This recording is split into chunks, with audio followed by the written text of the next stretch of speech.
औज़ुबिल्लाहि मिनश्शैतानिर्रजीम बिस्मिल्लाहिर्रहमानिर्रहीम।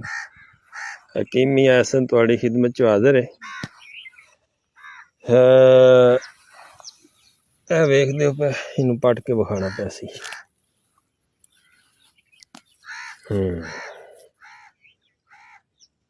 कैमरा भी एडा साफ तो नहीं, लेकिन चलो ये जे फुल नहीं ये निकले ते इनू कहंदे ने चिराता। बूटे छोटे छोटे निकले ने चिराते दे, इनू कहंदे ने चिराता। और जनाब जिन्होंने मेदे मसाने की गर्मी का मसला आवे, इस दे नाल एक फुल निकलिया छोटा जिहा नीले कलर का।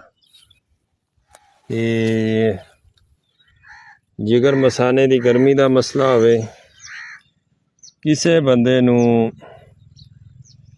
छाइयां का मसला होवे, फसादे खून दे किसी किस्म के मसाइल होण, उन्होंने छाइयां का मसला होवे, कील मुआसे का मसला होवे, कोई बवासीरी खूनी बवासीर का मसला होवे, फसादे खून तो जितने भी अमराज होंदे ने चिरायता हुंदा उन्हां दा बेहतरीन हल है।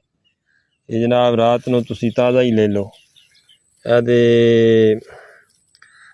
दो पौधों की मिकदार इनू इंज हत्थे नाल मल के एक गिलास पानी दे विच इनू थोड़ा जिहा जोश दे के इनू पे के रख दिओ। सुबह नरीने पेट इनू पी दिओ।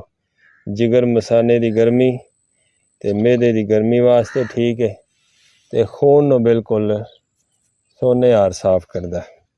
केल मुआसे छाइयां खूनी बवासीर उसनू ठीक करदा। बहुत शुक्रिया। फी मान।